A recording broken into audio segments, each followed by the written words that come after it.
ఈ పునరుద్ధానపు ఆరాధనకు చేరివచ్చిన దేవుని ప్రియులైన మీ అందరికీ మన ప్రభువును రక్షకుడైన యేసుక్రీస్తు నామములో నా హృదయపూర్వకమైన వందనాలు.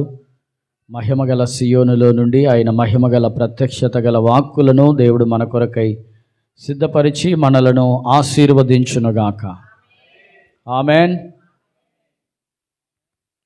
పరిశుద్ధ గ్రంథమైన బైబిల్ నుండి దినవృత్తాంతంలో రాసిన మొదటి గ్రంథం. దయచేసి బైబిల్ గ్రంథాన్ని అందరూ తెరిచి చూడండి. దినవృత్తాంతంలో రాసిన మొదటి గ్రంథము 29వ అధ్యాయము 12వ వాక్యాన్ని నేను చదువుతాను, గమనించండి. దయచేసి బైబిల్ గ్రంథాన్ని అందరూ తెరిచి చూడండి. దినవృత్తాంతంలో రాసిన మొదటి గ్రంథము 29వ అధ్యాయము 12వ వాక్యాన్ని చదువుతున్నాను. ఐశ్వర్యమును గొప్పతనమును నీ వలన కలుగును. మరలా చదువుతున్నాను. ఐశ్వర్యమును గొప్పతనమును నీ వలన కలుగును. ఐశ్వర్యము, అందరూ చెప్పండి. ఈరోజు దేని గురించి నేను మాట్లాడబోతున్నాను అంటే ఐశ్వర్యము. అందరు చెప్పండి, ఐశ్వర్యము. దావీదు మహారాజు దేవుని సముఖములో కృతజ్ఞతాస్తుతులు చెల్లిస్తూ దేవుని సన్నిధిలో పలికినటువంటి మాట ఇది. కృతజ్ఞతాస్తుతులు చెల్లిస్తూ ఐశ్వర్యము నీ వలన కలుగును. ప్రియమైన సహోదరి సహోదరులారా, ఐశ్వర్యము అనగానే మీలో చాలామంది చాలా రకాలుగా ఆలోచించి ఉంటారు. ఐశ్వర్యము అనగానే చాలా విధాలుగా మీరు ఆలోచించి ఉంటారు. ఐశ్వర్యము అనేటువంటిది ఆత్మ సంబంధంగా మనము గ్రహించాలి. ఆత్మ సంబంధమైన ఐశ్వర్యమును మనము గ్రహించాలి. భౌతిక సంబంధమైన ఆశీర్వాదాన్ని గురించి నేను ఈరోజు మీతో మాట్లాడటానికి ఇష్టపడట్లేదు, కానీ ఆత్మ సంబంధమైన ఐశ్వర్యం, వాస్తవానికి లోకములో భౌతిక సంబంధమైన ఐశ్వర్యం కలిగి ఉంటేనే సమాజంలో విలువ అనేది వస్తుందనే సంగతి చాలామంది తెలిసిన విషయమేది, తెలిసిన నగ్న సత్యం. నేనేమంటానంటే, భూమి మీద ఉన్నప్పుడు లాజరు అనే వ్యక్తి ఉన్నాడు, ధనవంతుడనే వ్యక్తి ఉన్నాడు. లాజరు ఆత్మ సంబంధమైన ఐశ్వర్యం కలిగి ఉన్నాడు. ధనవంతుడేమో భౌతిక సంబంధమైన ఐశ్వర్యము కలిగి ఉన్నాడు. భౌతిక సంబంధమైన ఐశ్వర్య ధనఘనతలు కలిగి ఉన్నాడు.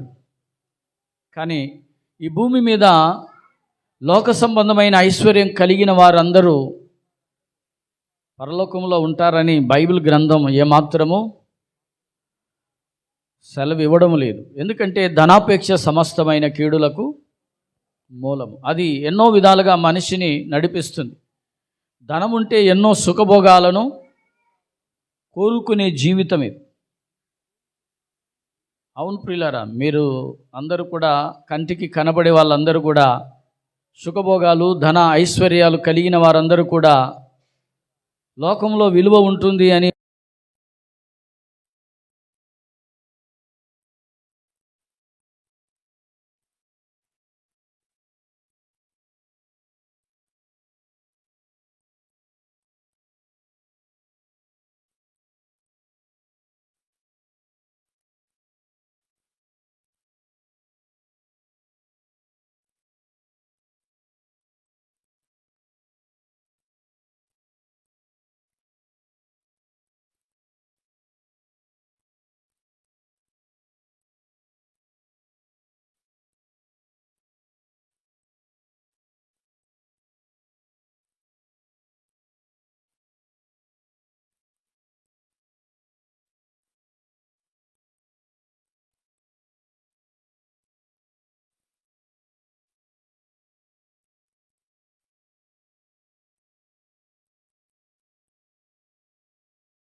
నిన్ను విడిచిపెడతానేమో నేను కదా. దేవునికి మహిమ కలుగును గాక. అందరు రెండు చేతులు గట్టిగాల్లో చెప్పండి. కనుక ప్రియమైన సహోదరి సహోదరులారా, చూడండి, పౌలు గారు కూడా ఒక మాట కొరింథీ సంఘానికి రాస్తాడు. అపోస్తలుడైన పౌలు గారు కొరింథీలకు రాసిన రెండవ పత్రిక 6వ అధ్యాయం 10వ వాక్యం. పరిచారకులమై ఉండి అన్ని స్థితులలో మమ్మును మేమే మెప్పించుకొనుచున్నాము. మేము మోసగాండ్రమైనట్టుండి సత్యవంతులము తెలియని బడని వారమైనట్లుండి బాగుగా తెలియబడిన వారము చనిపోయిన వారమైనట్లుండి ఇదిగో బ్రతుకుచున్న వారము శిక్షింపబడిన వారమైనట్లుండి చంపబడిన వారము దుఃఖపడిన వారమైనట్లుండి ఎల్లప్పుడు సంతోషించు వారము. 2 కొరింథీనా కింద చదవండి కంటిన్యూగా. దరిద్రులమైనట్లుండి అనేకులకు ఐశ్వర్యము కలిగించు వారము. చాలు, దేవునికి మహిమ కలుగును గాక. దరిద్రులమైనట్లున్నాం మేము. అనేకులకు ఎలా ఉన్నామంట? కానీ మేము ఐశ్వర్యం కలిగించే వారిగా ఉన్నాం. దేవునికి స్తోత్రం చెప్పండి. ఇంతకు వాళ్ళు ఏ ఐశ్వర్యాన్ని మాట్లాడుతున్నారు అనేది మనం గ్రహించాలి కదా. లోక సంబంధమైన ఐశ్వర్యాన్ని గురించి వారు మాట్లాడుతున్నారా? కాదు. మేము దరిద్రులమైన ఉన్నాం, కానీ మేము అనేకులకు ఐశ్వర్యాన్ని కలిగించే వారమై ఉన్నాం. దేవునికి మహిమ కలుగును గాక. ప్రియమైన సహోదరి సహోదరులారా, ఈరోజు దేవుని సముఖంలో ఏ ఐశ్వర్యము మనము కలిగి ఉండాలి? ఏ ఐశ్వర్యం? ఈరోజు బైబిల్ గ్రంథంలో మనం చూద్దాం. రోమీయులకు రాసిన పత్రిక 11వ అధ్యాయం 12వ వాక్యాన్ని చదువుకుంటా వద్దాం. వారికి రోషము పుట్టించుటకై వారి తోట్రుపాటు వలన అన్యజనులకు రక్షణ కలిగెను. వారి తోట్రుపాటు లోకమునకు ఐశ్వర్యమును వారి క్షీణదశ అన్యజనులకు ఐశ్వర్యమును. చూడండి, ఆయన ఎడల వారి పరిపూర్ణత ఎంత ఎక్కువగా ఐశ్వర్యకరమగును. దేవునికి మహిమ కలుగును గాక. ఇక్కడ బైబిల్ గ్రంథంలో చూస్తున్నాం, అన్యజనులకు కలిగిన రక్షణ ఎలాగూ ఇది అపొస్తలుడైన పౌలు గారు వివరిస్తున్నారో మనము గ్రహించాలి. అన్యజనులకు కలిగిన రక్షణ అది ఐశ్వర్యముగా చూస్తున్నాం. ఎలా చూస్తున్నాం చెప్పండి? ఐశ్వర్యం. నేనేమంటానంటే, మనమందరము రక్షణ పొందుకొని రక్షణను కాపాడుకోవడమే ఐశ్వర్యము. గట్టిగా 2 చేతులెత్తి హల్లెలూయా చెప్పండి. ప్రియమైన సహోదరి సహోదరులారా, నీవు రక్షణ అనేది నీకు ఒక ఐశ్వర్యము అని నువ్వు గ్రహించాలి. రక్షణ అనేది ఐశ్వర్యం అంట. దాన్ని నేను చదివితే అది పరిపూర్ణతగా మారాలంట. ఎలా మారాలంట? రక్షణ అనేది పరిపూర్ణతగా మారితే అది ఎక్కువ ఐశ్వర్యముగా మారినట్లంట. దేవునికి స్తోత్రం చెప్పండి. అదేనా అక్కడ ఉన్నది? మరలా చదవండి. మరలా చదివితే మీకు బాగా అర్థమవుతుంది. వారికి రోషము పుట్టించుటకై వారి తోట్రుపాటు వలన. పౌలు గారు వారి తోట్రుపాటు అంటున్నాడు. ఎవరి తోట్రుపాటు అంట? అసలు ఎవరి తోట్రుపాటు? బైబిల్ గ్రంథంలో మనం చూస్తాం, ఆ క్రింద వచనాలు చూస్తే, ఇజ్రాయేలు వెదుకున్నది ఏదో అది వారికి దొరకదు, ఏర్పాటు నొందిన వారికి అది దొరికెను, తక్కిన వారు కఠిన చిత్తులైరి. ఇందు విషయమై నేటి వరకు దేవుడు వారికి నిద్రమత్రగల మనసును, చూడలేని కన్నులను, వినలేని చెవులను ఇచ్చి ఉన్నాడని వ్రాయబడి ఉన్నది. మరియు వారి భోజనము వారికి ఉరిగాను, బోనుగాను, ఆటంకముగాను, వారి క్రియలకు ప్రతిఫలముగాను ఉండునుగాక. వారు చూడకుండునట్లు వారి కనులకు చీకటి కమ్మునుగాక. వారి వీపును ఎల్లప్పుడూ వంగిపోవునట్లు చేయుమని దావీదు చెప్పుచున్నాడు. కాబట్టి నేను అడుగున్నది ఏమనగా, వారు పడిపోవునట్లుగా తొట్టిల్లు అట్లన్నది. అది వారికి రోషం పుట్టించుటకై వారి తోట్రుపాటు వలన అన్యజనులకు రక్షణ కలిగెను. దేవునికి మహిమ కలుగునుగాక. అందరు రెండు చెల్లిది గట్టిగా హల్లెలూయా చెప్పండి. హల్లెలూయా. దావీదు చెప్పుచున్నాడంట, కానీ పౌలు గారు అంటాడు అలా అనరాదు అది. కానీ వారు తోట్రుపాటే అన్యజనులకు ఎలా మార్చబడిందంట? రక్షణగా మారిందంట. ఇప్పుడు ఏమండి, నేను ఒక విషయం చెప్తాను. కళ్ళ ముందు ఒక మనిషికి భయానకమైన పరిస్థితి వచ్చినప్పుడు మన గుండెల్లో ఏం కలుగుతుంది చెప్పాలి, మీరు అందరూ చెప్పాలి. ఒక దారుణమైన సిచ్యువేషన్. ఏ సిచ్యువేషన్? దారుణమైనటువంటి ఒక సిచ్యువేషన్ మన కళ్ళ ముందు కనబడినప్పుడు వారి తోట్రుపాటు అది మనకు రక్షణగా మార్చబడుతుంది. గట్టిగా చెప్పండి. అంతెందుకండి, అమెరికా పట్టణంలో ఇందాక చెప్పారు కదా విజయరత్నం గారు, అక్కడ భయానకమైన జరిగిన పరిస్థితి మనకేం కలిగిస్తుంది? అక్కడ జరిగిన సిచ్యువేషన్ మనకి కాస్త రక్షణగా, అమ్మో రక్షణను నేను కాపాడుకోవాలి, రక్షణలో నేను నిలబడాలి. చూడండి ప్రియమైన సహోదరి సహోదరులారా, నేనేమంటానంటే ఇక్కడ అన్యజనులకు అది రక్షణగా మారింది. వారి పరిపూర్ణత అది ఎక్కువ ఐశ్వర్యముగా మార్చబడి ఉంది. నేనేమంటానంటే ఈరోజు రక్షణనే ఐశ్వర్యము నీవు కలిగి ఉన్నావు. ఈ లోకంలో కనబడే ఐశ్వర్యం కలిగి ఉండకపోవచ్చు. ఈ లోకంలో ఉన్న ఐశ్వర్యం నీకు కలిగి ఉన్నా లేకపోయినా పర్వాలేదు, కానీ రక్షణ అనే ఐశ్వర్యాన్ని మనమందరం కలిగి ఉన్నాం గనుక ఈ రక్షణ అనే ఐశ్వర్యం అది పరిపూర్ణతగా మన జీవితంలో ఎప్పుడైతే మనం మార్చబడుతుంటామో రక్షణను పరిపూర్ణం చేసుకోవాలి. స్తోత్రం చెప్పండి. రక్షణను ఏం చేసుకోవాలి? రక్షణ పరిపూర్ణం కావాలంటే మనము దానిని కాపాడుకోవాలంట. ఏం చేయాలి? దేవుడు నీకు ఇచ్చిన రక్షణను కాపాడుకోవాలి.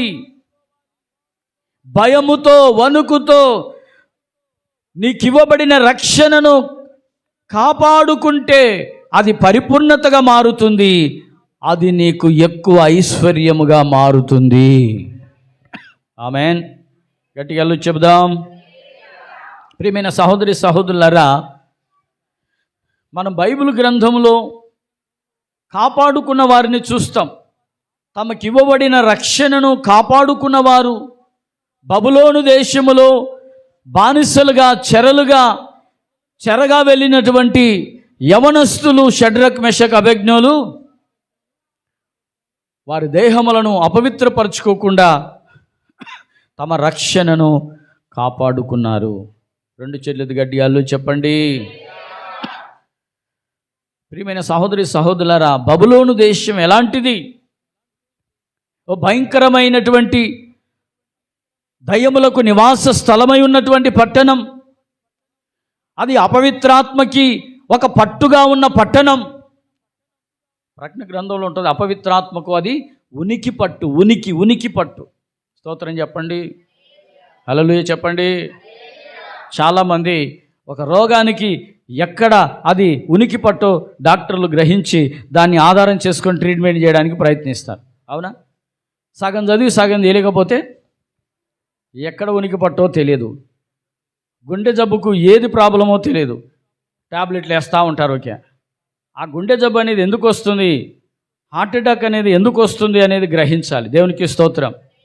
కొన్నిసార్లు గుండెకు అందించే నాళాలు, రక్తనాళాలు రక్తం సరఫరా అయ్యేవి కొన్ని బ్లాక్ అయిన కారణాన్ని బట్టి కూడా హార్ట్ అటాక్ రావడానికి కారణం. దేవునికి మహిమ కలుగును గాక. ఇవేం గ్రహించరు. దేవునికి స్తోత్రం. ప్రియమైన సహోదరి సహోదరులారా, ఏదో బాప్తిసం తీసుకున్నాం, నీళ్ళలో మునిగామని చెప్పి దాని విషయమై కొందరు ఆలోచించరు. ఆ రోజు నేను దేవునితో ఏమని తీర్మానం చేసుకున్నాను, దేవునితో నేను ఏమని ఒడంబడిక చేసుకున్నాను. దైవ సేవకులు తీర్మానమును చేపించి ఆ తీర్మానపు మాటలను పలికించి బాప్తిసం ఇచ్చారు కదా, నేను కూడా దానికి ఒప్పందం చేసి బాప్తిసం తీసుకున్నానని గ్రహించకుండా ఈరోజు ఎంతోమంది ఆ రక్షణ నుండి తొట్టిల్లి పడిపోయినటువంటి వారు చాలామంది ఉన్నారు. ప్రియమైన సహోదరులారా, ఈరోజు పడిపోయే స్థితిలో ఉన్నారేమో ఆలోచించండి. ఏ విషయంలో పడిపోతున్నావు? నువ్వెందుకు పడిపోవాలి? రక్షణ పొందుకున్నానన్న ఇంకిత జ్ఞానం లేకుండా రక్షణ అనేది దేవుడు నాకు ఒక ఐశ్వర్యముగా ఇచ్చాడు అని సంతోషించి దేవుని సన్నిధిలో ప్రయాణం చేయాలి. నపుంసకుడు బాప్తిసం పొంది అంట సంతోషించుకుంటూ తన త్రోవను వెళ్ళాడంట.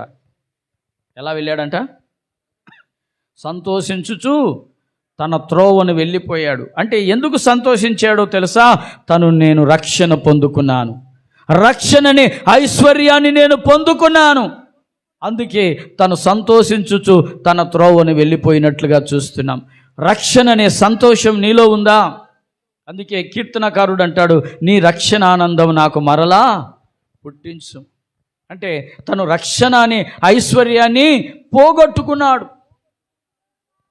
మనమైతే మన ఇంట్లో పోగొట్టుకుంటే ఎవరికి కంప్లైంట్ ఇస్తాం? చెప్పాలి. మన ఇంట్లో ఉన్న ఐశ్వర్యాన్ని పోగొట్టుకుంటే ఎవరికి కంప్లైంట్ ఇస్తాం? పోలీసులకు కంప్లైంట్ ఇస్తాం. నేనేమంటానంటే, నీ రక్షణ అందం అనే ఐశ్వర్యం పోగొట్టుకున్నావు కదా, నువ్వెవరికి కంప్లైంట్ ఇవ్వాలి? స్తోత్రం చెప్పండి గట్టిగా, హల్లెలూయా. మరి నీ రక్షణానందం పోయిందా? రక్షణానందం అనే ఐశ్వర్యం ఉందా, పోయిందా? ఒకసారి ఆలోచించండి. రక్షణ ఆనందం అనే ఐశ్వర్యము ఉందా, పోయిందా? ఉంది అన్న వాళ్ళందరూ గట్టిగా చెప్పండి. మీరు అబద్ధాలు చెప్తున్నారు చాలామంది. దేవునికి మహిమ కలుగును గాక.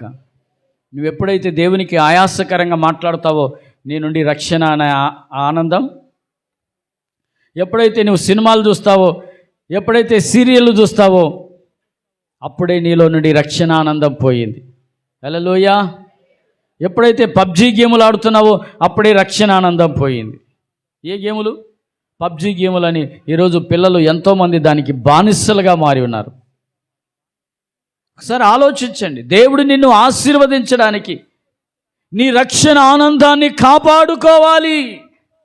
దేవునికి స్తోత్రం. మరి రక్షణ ఆనందం అనే ఐశ్వర్యాన్ని నీవు అంతము వరకు కాపాడుకొందువుగాక. ఆ ఐశ్వర్యమును, ఆ ఆస్తిని నీవు కాపాడుకొందువుగాక. ఆ ఐశ్వర్యమే నీకు ఆస్తి. నీకు ఆస్తి ఏంటో చెప్పనా? రక్షణ అనేదే నీకు ఆస్తి. నువ్వు కట్టుకున్న ఇల్లు కాదు నీకు ఆస్తి. 5 తులాలు బంగారం సంపాదించుకుంటే అది నీకు ఆస్తి కాదు. రక్షణ అనే దానిని పొందుకున్నావు చూడు, అదే నీకు ఆస్తి. ఆమేన్ చెప్పండి. మా ఇరుగు పొరుగు వాళ్ళందరూ నన్ను ఒక రకంగా చూస్తున్నారండి. పర్వాలేదు, చూసినా పర్వాలేదు. నీ రక్షణ అనే ఆస్తిని కాపాడుకో. అలా అనుకుంటే లాజరుని ఎలా చూసి ఉంటారు? దేవుడు నమ్ముకున్నాడంట, దేవుణ్ణి నమ్ముకున్నాడంట. దేవుణ్ణి నమ్ముకుంటే వీడు ఎందుకు అడుక్కుంటాడు అనే ఉంటారు కదా, అవునా కదా? కానీ పరలోకంలో అతను విలువైన వాడిగా ఉన్నాడు. గట్టిగా 2 చెల్లిదేళ్ళు చెప్పండి, హల్లెలూయా. ఈ లోకంలో మనకి ఏమున్నా ఏమి లేకపోయినా పర్వాలేదు, ఆస్తులు అంతస్తులు ఏమున్నా లేకపోయినా పర్వాలేదు, కానీ రక్షణనే ఆస్తిని మనం కాపాడుకుంటే మనము అందరికంటే ఐశ్వర్యవంతులమే. హల్లెలూయా. మరి రక్షణనే ఐశ్వర్యాన్ని కాపాడుకోండి. బైబిల్లో ఉంటుంది కొన్ని చోట్ల, నీవు ఐశ్వర్యం పొందడానికి ప్రయాసపడకని ఉంటుంది ఒక చోట కదా, ఉంటుందా లేదా? ఐశ్వర్యము పొందడానికి మీరు ప్రయాసపడకండి. దేని కొరకు ప్రయాసపడండి అంటే రక్షణనే ఐశ్వర్యమును సంపాదించుటకు మీరు ప్రయాసపడుదురుగాక. హల్లెలూయా. ఈరోజు దాని కొరకే మనం ప్రయాసపడాలి. ఎవరో చూసి నన్ను మెచ్చుకోవాలి, ఎవరో చూసి నన్ను ఘనపరచాలి, ఎవరో నన్ను పొగడాలి అనుకొని బ్రతికే వాళ్ళు పరలోకంలో ఎవరి ఎదుట వాళ్ళు పొగడబడరు.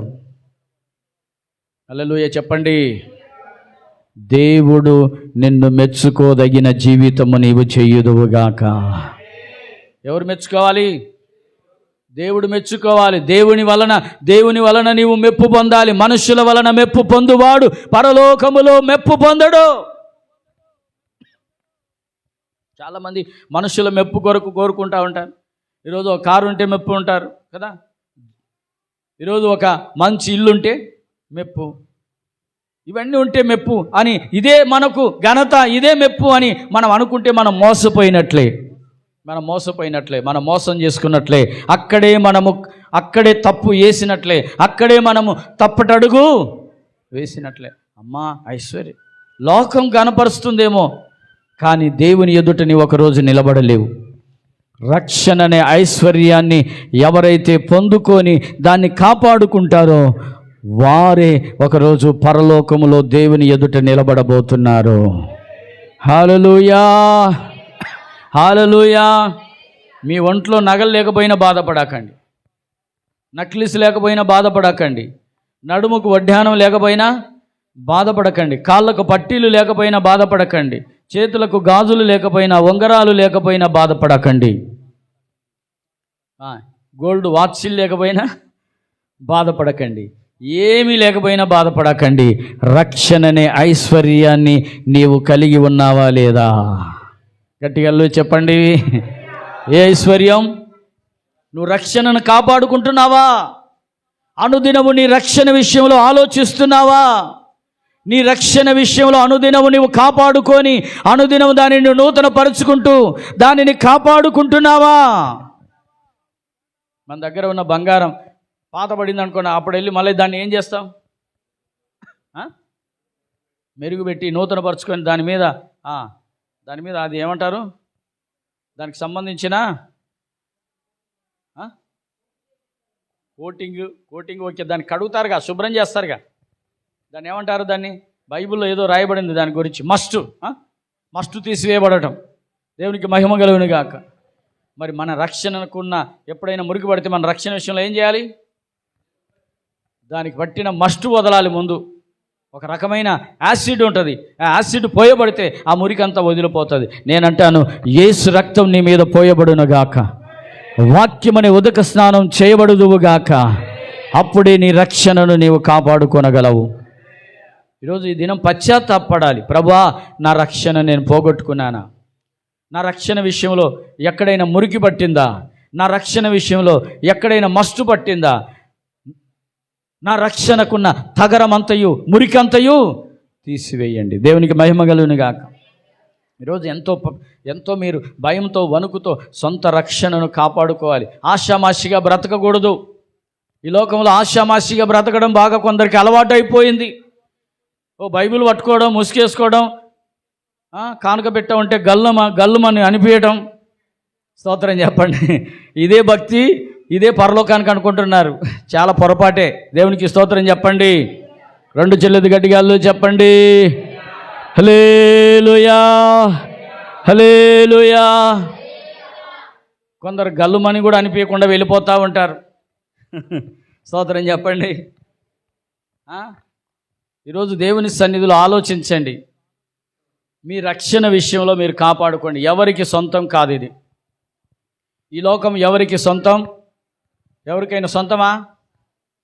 చెప్పండి, ఎవరికైనా సొంతమా? ఎవరికి ఈ లోకం సొంతం కాదు. ఏదో ఒకరోజు మనకున్న డాబాలు, మనకున్న బంగ్లాలు, అంగరంగ వైభవాన్ని అంతా విడిచిపెట్టి మట్టిలో కలిసిపోవాలి. ఒకవేళ నువ్వు పరిశుద్ధునిగా నీతిమంతునిగా బ్రతికితే ఆ మట్టిలో నుండి నీ దేహము దేవుని యొద్దకు వెళుతుంది. ఒకవేళ నువ్వు దేవుని కొరకు పరిశుద్ధంగా నీతిగా బ్రతకకపోతే అదే దేహం పాతాళానికి వెళుతుంది. ఒకసారి ఆలోచించండి, పరిశుద్ధంగా బ్రతకండి ప్రతిదినం. దేహం పాతాళానికి వెళితే ఇంకా వచ్చే లాభం లేదు. పోయిన తర్వాత మరలా వస్తానంటే వచ్చే ప్రయోజనం లేదు. కనుక పరిశుద్ధంగా బ్రతకండి.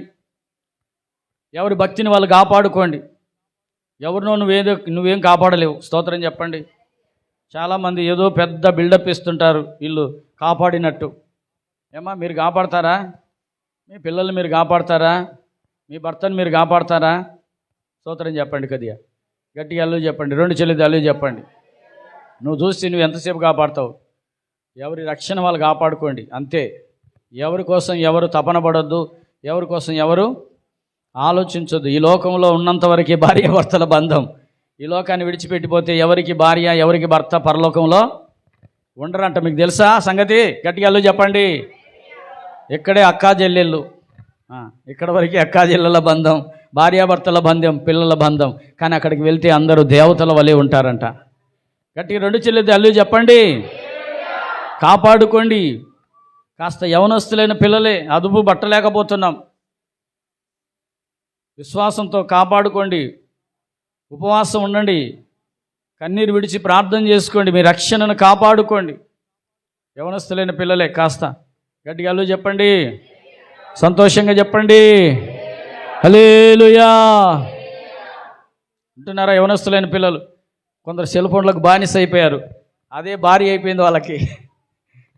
ఫోనేగా. గట్టిగా అల్లు చెప్పండి. వింటున్నారా? రక్షణ పొందుకున్నారు. వాక్యం చదువుకుందామని లేదు. వాక్యం చదువుకుందాం, ప్రార్థన చేసుకుందాం. ఆ సెల్ ఫోన్ ఏందో మరి పొద్దాకా సెల్ ఫోన్ గెలుకుతూనే ఉంటారు. మరి గెలికి ఎవరిని గెలుకుతారో తన్నులు తింటారు. గట్టిగా అల్లు చెప్పండి. ఆ సెల్ ఫోన్ గెలికి ఎవరిని గెలుకుతారు? సెల్ ఫోన్ గెలకడం వల్ల ఎవరో ఒకరిని గెలుకుతారు అక్కడ. మీకు అది తెలీదా? మీకు అర్థం కావట్లేదా? సెల్ ఫోన్తో ఏమంటున్నారట? గెలికి ఎవరొకరిని గెలిగితే తన్నులు తింటారు. గట్టి రెండు చెల్లిది అల్లు చెప్పండి. రెండు చెల్లిది గట్టిగా అల్లు చెప్పండి. కనుక సెల్ ఫోన్ జోలికి వెళ్ళకండి. చక్కగా వాక్యం చదువుకోండి. చక్కగా ఒక పాట పాడుకోండి. ఏం పాడుకోవాలి? ఒక పాట పాడుకోండి. ప్రార్థన చేసుకోండి. ప్రతిరోజు ఒక పాట ప్రార్థన చేసుకోండి. ఉదయాన్నే ఉదయం లేచినప్పటి నుండి సెల్ ఫోనే. ఇదే వీళ్ళకు జీవనాధారం అయిపోయింది. గట్టిగా అల్లు చెప్పండి. అవునా? జీవనాధారం అయిపోయింది కదా చాలామందికి. అది లేకపోతే బ్రతికేటట్లుగా లేరు. నిత్యావసర వస్తువు అయిపోయింది అది. ఇప్పుడు మనం తినే ఆహారం కంటే కూడా ఏదైనా ఆపుతాం, కానీ ఈ నిత్యావసర వస్తువు మాత్రం ఆపే పని లేదు. గట్టిగా అల్లు చెప్పండి. హల్లెలూయా. ఎంతమంది కొన్ని నిత్యావసరమైన వస్తువులు? గట్టిగా అల్లు చెప్పండి. చెప్పట్లా? చూసారా? ఈరోజు దేవుని సన్నిధిలో ప్రార్థన చేసుకుంటే, ప్రతిరోజు ప్రార్థన చేసుకుంటే మీ రక్షణ కాపాడబడుతుంది. వాక్యం చదువుకోండి. వాక్యం చదివినప్పుడు మిమ్మల్ని ఏం చేస్తుంది? అది ఉదక స్నానం చేస్తుంది. వింటున్నారా? మీతో మాట్లాడుతుంది. మీ బలహీనతలను ఎత్తి చూపిస్తుంది వాక్యం. మీరు ప్రార్థన చేసినప్పుడు దేవునితో మీరు ప్రార్థన చెప్పగలరు. దేవుడు మీతో మాట్లాడాలంటే మామూలుగా అయితే కళ్ళు మూసి ప్రార్థన చేస్తాం, అది ఓకే, రైట్, అందరు చేస్తారు. దేవుడు నీతో మాట్లాడాలంటే వాక్యం చదవాలి. కొందరు వాక్యం చదవరు, ప్రార్థన మాత్రం చేస్తారు. అమ్మా, ప్రార్థన మాత్రం చేయగలరు, వాక్యం చదవరు. ప్రార్థన అయితే చెప్తున్నావు, నీ సమస్యలన్నీ నీ బాధలన్నీ చెప్తున్నావు. మరి నీ బాధలకు కారణం ఏమిటో, నీ సమస్యలకు కారణం ఏమిటో దేవుడు చెప్పాలంటే వాక్యం చదవాలి. ఒకచోట వాక్యం చదువుతా ఉంటే ఏమనొస్తుంది? నీకు మేలు కలగకుండుటకు నీ పాపములే. చూసారా? దేవుడు మాట్లాడతాడు. అప్పుడు నీకు ఎందుకు మేలు జరగట్లేదంటే నీ పాపములే కారణం అంటాడు. అప్పుడు దేవుడు మాట్లాడితే కానీ నీ పాపాన్ని నువ్వేం చదవవు. దేవుడు ఎటు చెప్తాడు నీకు సమాధానం రావడం లేదు, నాకు సమాధానం రాదు. దేవుడు చేయడం లేదు. వాక్యం చదివితే కదా దేవుడు చెప్పేది. దేవునికి స్తోత్రం. గట్టిగా అల్లు చెప్పండి. హల్లెలూయా. రక్షణ అనే ఐశ్వర్యాన్ని నీవు కాపాడుకోవాలి. మరొకటి వాక్యాన్ని కూడా చదువుకుందాం. మరొక వాక్యాన్ని చదవండి. యెషయా గ్రంథం 33 అధ్యాయం 6వ వాక్యం.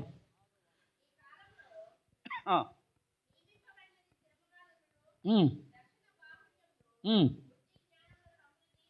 ఉమ్. యెహోవా భయము వారికి ఐశ్వర్యం. నీవు యెహోవా భయం కలిగి ఉంటే ఇక నీ దగ్గర ఐశ్వర్యము ఉన్నట్లే. దేవుని స్తోత్రం చెప్పండి. ఇప్పుడు ఒక చోటికి వెళ్తున్నాం, సరే అంతెందుకండి, స్కూల్కి వెళ్తున్నాం లేక కాలేజీకి వెళ్తున్నాం, అక్కడ మనకి ఏముండాలి? యెహోవా భయం ఉండాలి. స్తోత్రం చెప్పండి. చాలామందికి ఇది ఉండదండి. ఎవరో నన్ను చూసి నవ్వారు, నేను ఎంబడబడ్డానంటారు. నీకు భయం ఉందా? ఒక అమ్మాయిని నేను అడిగా, ఏమ్మా అబ్బాయి ఎట్ట పరిచయం అన్న. తిన్నావా హాయ్ అని మెసేజ్ పెట్టిండంట. ఏం పెట్టిండంట? అమ్మా మరి నువ్వు తినిపించకపోయావు వచ్చి? 2 చెల్లిది గడ్డిగాళ్ళు చెప్పండి. 2 చెల్లిది గడ్డిగాళ్ళు చెప్పండి. చాలామంది మోసపోతున్నారు పిల్లలు. హాయ్ అంటే చాలు మోసపోతున్నారు. తిన్నావా అంటే తినిపిస్తాడు వెళ్ళు. ఆ ప్రకాశం బ్యారేజీలో దొబ్బుతాడు. అన్నం పెట్టి టిఫిన్ పెట్టి ప్రకాశం బ్యారేజీలో, ప్రకాశం బ్యారేజ్ ఉంది పెద్దదే, అక్కడ అక్కడ అక్కడ నెడితే కనపడరు, అడ్రస్ ఉండరు. గట్టిగా అల్లు చెప్పండి. 2 చెల్లిది గట్టిగా అల్లు చెప్పాలి. కనుక యెహోవా భయం ఉండాలి. ఏముండాలి? యెహోవా భయం ఉండాలి. యెహోవా భయం ఉండాలి. కొంతమంది కుటుంబస్తులు కూడా, ఏదో ఈరోజు నేను ఒక వీడియో చూశానండి, నాకు చాలా సిగ్గేసింది ఆ వీడియో చూస్తే. అనాథశ్రమ ఒకసారి చెప్పండి, నాకు రావట్లేదు అది. అనాథ ఆశ్రమం. చూడండి, తెలుగు రావట్లేదు, నేను ఏదో ఇంగ్లీష్ అయినట్టు. గట్టిగాల్లో చెప్పండి, సంతోషంగా గట్టిగాల్లో చెప్పండి. అనాథ ఆశ్రమములో ఒక ఆయనకి 68 ఏండ్లంట. ఎంత? ఒక ఆమెకి 63 ఏండ్లంట. వాళ్ళిద్దరు ఇష్టపడి పెళ్లి చేసుకున్నారంట అక్కడ. ఏం పోయే కాలం వచ్చింది? గట్టిగా వెళ్ళి చెప్పండి. 2 చేతులైతే సంతోషంగా గట్టిగా వెళ్ళి చెప్పండి. హల్లెలూయా. ఎంత సిగ్గుచేటండి. 68 సంవత్సరాల వయసులో, 63 ఏళ్ళ వయసులో నాకు తోడు కావాలనుకోవడం ఎంత సిగ్గుచేటు. వింటున్నారా ప్రియులారా? కుటుంబ వ్యవస్థకి ఒక ప్రతిష్టత ఉంది. కుటుంబ వ్యవస్థకి, ఆమేన్. కుటుంబ వ్యవస్థకి ఏముంది చెప్పాలి? కుటుంబ వ్యవస్థకి ఏముంది? ప్రతిష్టత ఉంది. దేవుడు చెప్పాడు, వివాహం అన్ని విషయములలో, ఆ కింద చదవరే, పానుపు లేనిది, నిష్కలంకమైనది. అంటే యేసుక్రీస్తుకు, సంఘానికి అంత ప్రతిష్టత ఉంటే ఒక కుటుంబ భార్యాభర్తల మధ్య ఇంకెంత ప్రతిష్టత ఉండాలి? హల్లెలూయా. ఒకడు అంటాడు, వాడు నేను 3 చేసుకుంటా అంటాడు. వాడు గట్టిగా చెప్పండి. ఒకరిని చేసుకుంటేనే పోషించడం కష్టంగా ఉంది. ఒకరిని చేసుకుంటేనే, వాడు ప్లాన్ ఏంటంటే 3 చేసుకుంటే 3 ఉద్యోగాలు చేస్తారు కదా, నేను కూర్చొని తినొచ్చని వాడు దున్నపోతులాగా. ఇప్పుడు అర్థమైందా మీకు నేను చెప్పింది? 2 చేతులది గట్టిగా చెప్పండి. సంతోషంగా గట్టిగా చెప్పండి. వీళ్ళకు కూడా చెప్తే అర్థం కావట్లేదు, మదం ఎక్కింది. వాడు ఎంతమందిని చేసుకున్నా పర్లేదు, నేను కూడా చేసుకుంటా అంటాడు. నీ పోయే కాలం వచ్చింది నీకు. గట్టిగా చెప్పండి. ఈరోజు సాతానుగాడు ఎట్లా చేశాడంటే, ఏమంటారు దాన్ని, గుడ్డితనం కలుగు చేశాడు వాడు. పవిత్రమైన ఒక ప్రతిష్ట గల కుటుంబ వ్యవస్థ జీవితానికి సాతానుగాడు కొందరికి గుడ్డితనం కలుగు చేశారు. అందుకే లారీ టైర్లు మార్చినట్టు మారుస్తున్నారు కొంతమంది. మార్చండి పోతారు మీరు. తీరని వ్యాధి వస్తుంది, ఏమంటారు, మందులు లేని వ్యాధి వస్తుంది. గట్టిగా చెప్పండి. జీవితాంతం మందులు వాడాల్సిన వ్యాధి వస్తుంది. అలా చెప్పాలి. మందులు ఉన్నాయిలేండి, కానీ జీవితాంతం వాడాలా? మీరు జీవితాంతం వాడతారా? వాడండి మరి. గట్టిగా చెప్పండి. రెండు చేతులు గట్టిగా హల్లెలూయా చెప్పండి. మానండి, మానండి, మారండి. పిల్లలు మీ ఎంత ఎత్తు అవుతున్నారు. పిల్లలకు కూడా రేపు రోజున వివాహాలు చేయాల్సిన పరిస్థితి వస్తుంది. పిల్లల ముందే మనము తప్పులు చేయొద్దు. పిల్లల ముందే మీ బిహేవియర్ మార్చుకోండి. గట్టిగా హల్లెలూయా చెప్పండి. వింటున్నారా అమ్మా? ప్రియులారా గట్టిగా హల్లెలూయా చెప్పండి. మారాలి. మనం అందరం ఏం చేయాలి? ఇంకేంది? ఇంకా ప్రేమలేంది? పిల్లలు వచ్చినాక ప్రేమలేంది? పిల్లలు పుట్టినాక ప్రేమలేంది? ఇది సైతాన్ గాడు చేసే పని. స్తోత్రం చెప్పండి. కనుక ఒక భర్తతో ఉండండి, ఒక భర్తతోనే సంసారం చేయండి, ఒక భర్తతోనే ప్రతిష్టతలో సాగండి. దేవుడు నిన్ను పరలోకంలో చేర్చుకుంటాడు. హల్లెలూయా. అదే యెహోవా భయం అంటే. లారీ టైర్లు మార్చినట్టు మార్చితే కాదు యెహోవా భయం. స్తోత్రం చెప్పండి. టైర్ మార్చినట్టు మార్చుకుంటూ పోతే ఎట్లా? పంచర్ అయింది ఒక టైర్, మళ్ళీ ఇంకో టైర్. ఏంది లారీ టైర్ పంచర్ల టైర్ అనుకుంటారా? వింటున్నారా? ప్రతిష్ఠితులుగా బైబిల్ చెప్తుంది ఏకపత్ని పురుషుడై ఉండాలి. హల్లెలూయా చెప్పండి. మీరందరూ ఏకపత్ని పురుషులేనా? మారు మనసు పొందండి, క్షమాపణ పొందండి. ప్రభు దగ్గర తప్పైపోయిందయ్యా, క్షమించయ్యా అని దేవుని దగ్గర వేడుకొని ఇక ఒక భర్తతోనే కాపురం చేయండి. స్తోత్రం చెప్పండి. అవునా కదా? ఎందుకంటే దేవుని వాక్యం ఒప్పుకోదండి. దేవుని వాక్యం ఒప్పుకోదు. మీకు ఏదో మీకు ఏమంటారు, పై పూత వాక్య భాగాలు చెప్తే మీరు రక్షణలో మీరు నిలబడలేరు. అందుకే అబ్రహాం అంటాడు, ఈ స్థలమందు యెహోవా భయము. ఏ భయం లేదంట? వాడు ఎవడు ఆ స్థలంలో ఉన్న రాజుగాడు అబ్రహాం భార్యను కావాలంటున్నాడు, వాడు సైతాన్ గాడు. హల్లెలూయా చెప్పండి గట్టిగా. ఇంకొక భార్యను బైబిల్లో కోరుకోమని ఉందా? నీ పొరుగువాని భార్యను. ఏమా ఒక్కరు కూడా చెప్పరేంది? నిర్గమకాండంలో లేదా? 10 ఆజ్ఞలలో ఒక ఆజ్ఞ ఉందా? లేదంటున్నారు ఎవరో. లేదనే వాళ్ళు ఇక లేచినాయి, వికెట్లు లేచినట్టే. గట్టిగా చెప్పండి. లేచింది నీ వికెట్ అయితే. కీర్తిన్లే అమ్మ హల్లెలూయా చెప్పిండమ్మ మీ ఆయన. చూసుకో ఇంటికి వెళ్ళినాక. గట్టిగా హల్లెలూయా చెప్పండి సంతోషంగా. నిర్గమకాండం 20వ అధ్యాయంలో చూడండి. వచ్చినని చెప్పు, వాళ్ళు నోట్ గట్టిగా పెన్నుతోనన్నా నోట్ చేసుకుంటారు. చదువు సదిలా నన్ను గట్టిగా చదువు. నీ పొరుగువాని భార్యనైనను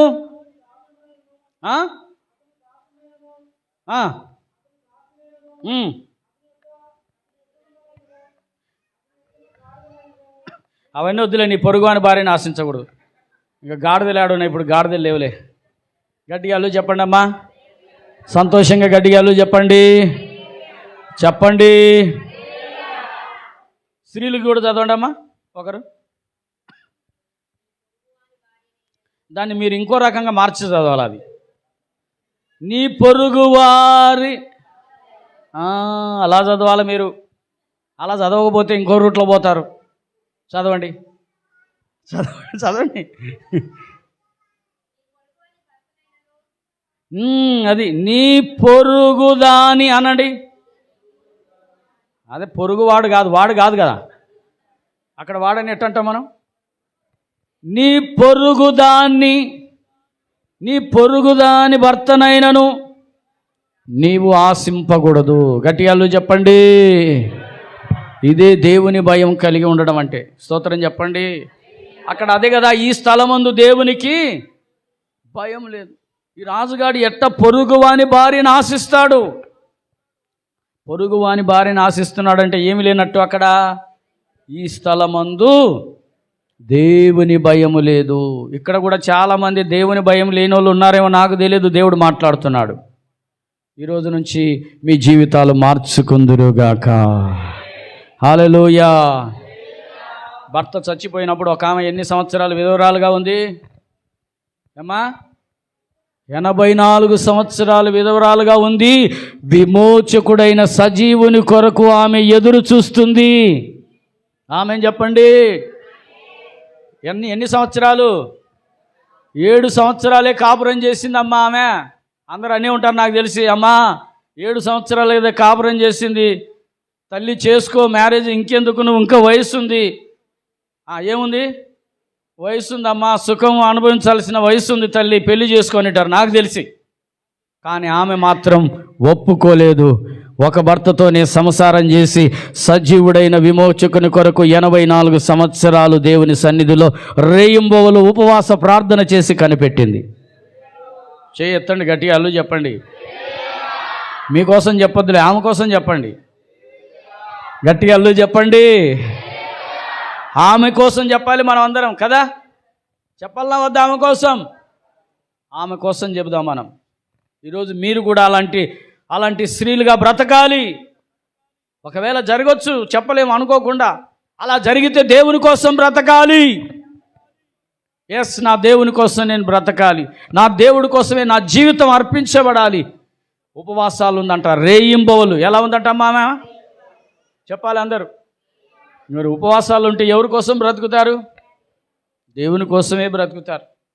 అందుకని ఒకవేళ దేవుని చిత్తమై, దేవుని సంకల్పమై, ఒకవేళ మీ భర్తలను ఎవరినైనా దేవుని సన్నిధిలో పిలిచి ఉండవచ్చు అనుకోండి, మీరు ఎలా బ్రతకాలి దేవుని కోసం?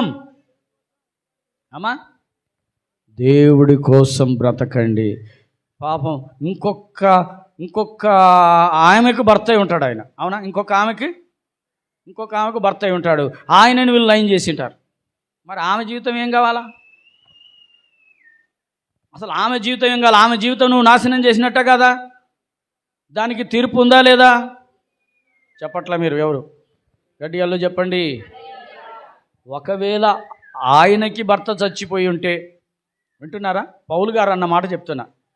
అటు ఆయనకు భార్య చచ్చిపోయి ఉంటే, ఇటు ఈమెకు భర్తకు చచ్చిపోయి ఉంటే, అది పౌలు గారు అంటాడు, ఒకవేళ మీరు నిలవలేకపోతే వివాహము అది. అంతేగాని ఒక ఆమె భార్య ఉండి పిల్లలై ఉండి ఆమెలో నుండి నువ్వు వేరు చేసి ఆయనే నాకు భర్తగా చేసుకున్నానంటే దేవుని వాక్యము ఒప్పుకోదు. గట్టిగా చెప్పండి. గట్టిగా చెప్పండి. అది కూడా పౌలు అంటాడు, నా సొంతంగా చెప్తున్నాయి. దేవునికి మహిమ కలుగును గాక. ఇలాంటి మాటలు అందరికి సంతోషమేనా? సంతోషం అన్న వాళ్ళందరూ గట్టిగా చెప్పండి. చాలామంది బాధగా ఉంది. ఏందో అయ్యగారు ఇలాంటి చెప్తున్నాడు. మరి దేవుని వాక్యం అంటుంది, నా సొంత మాటలు కాదు తల్లి, నా సొంతంగా నేను చెప్తుంటే నన్ను క్షమించండి. హల్లెలూయా. నా సొంతంగా అయితే నేను ఇక్కడ మాట్లాడట్లేదు. నా సొంతంగా మాట్లాడితే నన్ను క్షమించండి. హల్లెలూయా.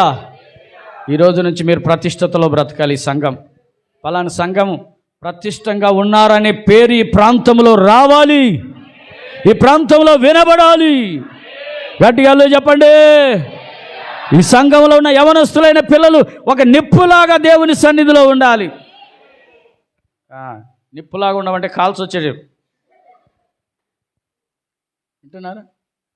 మారండి, మీ పద్ధతులు మార్చుకోండి, మీ వ్యవహారాలు మార్చుకోండి, మీ నవ్వులను మార్చుకోండి. ఎక్కడ నవ్వాలో అక్కడ నవ్వండి.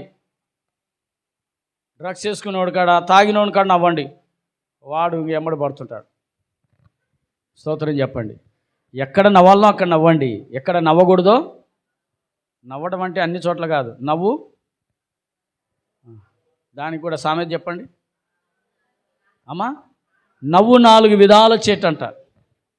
ఆడోళ్ళు చూసి నవ్వుకోండి, తప్పులేదు. ఆడపిల్లలు మొగలను చూసి నవ్వకండి, అక్కడ చేటు వస్తుంది.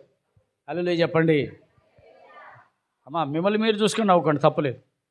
అంతేగాని మొగలను చూసి నవ్వకండి. మొగలను చూసి నవ్వుతుంది, అది ఇంకో రకంగా పోతుంది, అదే చేటుగా పోతుంది. స్తోత్రం చెప్పండి. గట్టిగా అల్లు చెప్పండి. దేవుని భయమే నీకు ఐశ్వర్యము. హల్లెలూయా చెప్పండి. దేవుని భయము ఒకటి, రక్షణ నీకు ఐశ్వర్యముగా ఉండాలి. దేవుని భయము నీకు ఐశ్వర్యముగా ఉండాలి. చాలా ఉన్నాయి, ఇంకా 2 మాటలే చెప్పే నేను ముగిచ్చా. తలలో ఉంచండి. ఇప్పటికే మీకు ఎక్కువ అయిపోయింది అనుకుంటున్నా. చాలామంది నన్ను తిట్టుకుంటూ ఉంటారు. కొట్టడానికి కూడా ప్రయత్నిస్తుంటారు అనుకుంటున్నా. అందరూ మోకరించండి, ప్రార్థన చేసుకుందాం. హల్లెలూయా, హల్లెలూయా. అందరూ కూడా చిన్న ప్రార్థన చేద్దాం గట్టిగా దేవుని సన్నిధిలో. హల్లెలూయా. భాగ్యరావుని వచ్చి ప్రార్థన చేస్తాడు. హల్లెలూయా, హల్లెలూయా. అందరూ కూడా మోకరించండి. మైక్ ఇవ్వండి భాగ్యరావునికి. Praise the lord, praise the lord, praise the lord, praise the lord. అందరూ కూడా దేవుని సన్నిధిలో అది మైక్ తీసుకుని అక్కడ స్తోత్రం. అందరూ మోకరించండి. యవనస్తులైన పిల్లలందరూ కూర్చున్నారు, చూడు ఎంత చక్కగా కూర్చున్నారు.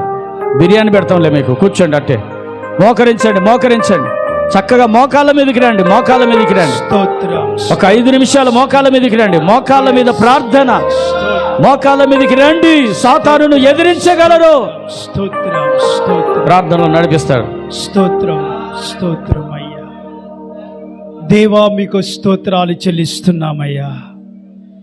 ఇప్పటి వరకు మీ దాసుని ముఖాంతరములో నుంచి మాతో సూటిగా స్పష్టముగా మాట్లాడిన విధానమును బట్టి స్తోత్రాలు. ఐశ్వర్యమును ఘనతను నీ వలన కలుగును నాయన. అయ్యా, రక్షణ ఆనందమే మా ఆత్మీయ జీవితంలో తరిగిపోని ఐశ్వర్యమని మీరు మాట్లాడినారు. భూలోక సంబంధమైనటువంటి ఐశ్వర్యములు ఈరోజు ఉండి రేపటి రోజు తరిగిపోవచ్చును. కానీ నాయనా, ఆత్మలో ఉన్న ఆనందము, మేము పొందుకున్నటువంటి ఆ రక్షణ భాగ్యము నాయన, నానాటికి మమ్మల్ని క్రీస్తు యేసులో ఐశ్వర్యవంతులుగా బలపరుస్తూ ఉంటాయి నాయన. ఆ ఐశ్వర్యము ఎన్నటికి తరుగునటువంటిది నాయన. ఆ ఐశ్వర్యము నాయన అనేక మందిరి ముందు నాయన మమ్మల్ని గణపరుచున్నటువంటిది ప్రభువా. స్తోత్రాలు. ఇక్కడ చేరిన వాళ్ళు అనేక మంది నాయన రక్షణ ఆనందము పొందుకున్నారు నాయన. క్రీస్తు యేసు నామములో ప్రతి ఒక్కరు బాప్తీసము పొందుకుని రక్షణ అనేటువంటి అనుభవంలోనికి అడుగుపెట్టినారు ప్రభువా. ఈ రక్షణ పొందుకున్న వారిలో ఎంతమంది మనసులో నాయన ఈ రక్షణ ఆనందమైన ఐశ్వర్యం ఉన్నదో ఎవరికి వారు నాయన ఆత్మవిమర్శ చేసుకోవటానికి కృప చూపండి. అవునయ్యా, స్తోత్రాలు. ఒకవేళ మా కుటుంబాల్లో కానీ మా ఆత్మీయ జీవితాల్లో కానీ ఈ రక్షణ ఆనందము, ఈ రక్షణ ఐశ్వర్యము లేకపోతే నాయన, దేనిని బట్టి ఆ ఐశ్వర్యము మేము పోగొట్టుకున్నామో, ఎక్కడ ఆ ఐశ్వర్యం నుంచి మేము జారిపోయినామో ప్రభువా, మరలా దానిని తిరిగి వెదకి వెంటాడి పొందుకునేలాగున కృప చూపండి నాయన. స్తోత్రాలు. అయ్యా, ఐథియోపియా నపుంసకుడు నాయన పౌలు గారి చేత బాప్తిస్మము పొందుకుని మహా ఆనందముతో తిరిగి వెళ్ళినాడు కదా. ఆ ఆనందము అతనికి ఐశ్వర్యంగా మార్చబడింది కదా. ఆ పొందుకున్న రక్షణ అతని జీవితాంతము కాపాడింది కదా నాయన. మా బిడ్డలు, మా స్నేహితులు, మా బంధువులు ఎంతో మందిని నాయన ఈ రక్షణ ఆనందాన్ని ఐశ్వర్యం నాయన సంతోషపడేలాగిన కృప చూపండి. అలాగనే దేవుని యొక్క భయము నాయన, ఐశ్వర్యము నాయన. స్తోత్రాలు. అయ్యా, యోసేపు మీకు భయపడినాడు ప్రభువా. అవునయ్యా, ఇదిగో తండ్రి, ఐగుప్తీయుని ఇంట నాయన అతని భార్య అతన్ని ప్రభు చెరపట్టబోయినప్పుడు అయ్యా దేవుని భయమును చూసి ఇదిగో పారిపోయినాడు ప్రభువా. నిందలు మొయ్యట కన్నా ఇష్టపడ్డాడు. కానీ అయ్యా మీ ఎదుట నాయన అయ్యా మీ భయాన్ని నాయన అయ్యా పొందుకునే ప్రభువా పాపాన్ని విడిచి పారిపోయినాడు. మీకు అవమానకరముగా జీవించడానికి ఇష్టపడలేదు నాయన. స్తోత్రాలు. తద్వారా అతని జీవితంలో అయ్యా ఉన్నతమైనటువంటి స్థితిని పొందుకున్నాడు. మా బిడ్డలు కూడా నాయన మీ భయమును గుర్తెరిగి నాయన పాపాన్ని వదిలి బయటికి వచ్చి యేసేపు వలె ఉన్నతమైన స్థానములో నిలువబెట్టబోతున్నందుకు స్తోత్రాలు నాయన. దేవుని భయము నాయన ఈ సంఘములో ఉన్న ప్రతి ఒక్కరికి ఐశ్వర్యముగా మార్చబడునుగాక. వారు ఐశ్వర్యవంతులుగా తీర్చిదిద్దబడుదురుగాక. నీ ఐశ్వర్యవానికి కారణం ఏంటి అని ఎవరైనా అడిగితే దేవుని యొక్క భయము వారి సమాధానము చెప్పుదురుగాక నాయన. అటువంటి కృప చేత మీరు నాయన ఈ సంఘంలో ఉన్న ప్రతి ఒక్కరిని అలంకరించమని ప్రార్థన చేస్తున్నానయ్యా. అయ్యా, సూటిగా స్పష్టముగా మాట్లాడినావు నాయన. స్తోత్రాలు నాయన. అయ్యా, ఇటువంటి శ్రేష్టమైన వర్తమానము ద్వారా నాయన మానవున్న లోపాలను సరిచేసుకుని వాటిని వదిలేసి నాయన మీ ఎదుట మీ సహవాసములోను ఆత్మ యొక్క ఐశ్వర్యం పొందుకొని ఆత్మలో బలము పొందుకొనలాగున మీరే కృప చూపి దీవించి ఆశీర్వదించి మేము పొందుకొనమని యేసు నామములో అడిగి ప్రార్థిస్తూ ఉన్నాము తండ్రి. ఆమేన్. మన తండ్రి అయిన దేవుని ప్రేమ, మన ప్రభు అయిన యేసుక్రీస్తు కృప, పరిశుద్ధాత్మ యొక్క సన్నిధి సహవాసము సకల పరిశుద్ధులకు, ఈ ఆరాధనలో పాలు పొందిన వారందరూ కూడా ఆత్మ సంబంధమైన ఐశ్వర్యము పొందుకొని ప్రభు రాకడ వరకు కాపాడబడుదురుగాక. ఆమేన్. అందరికి వందనాలు, స్తోత్రాలు.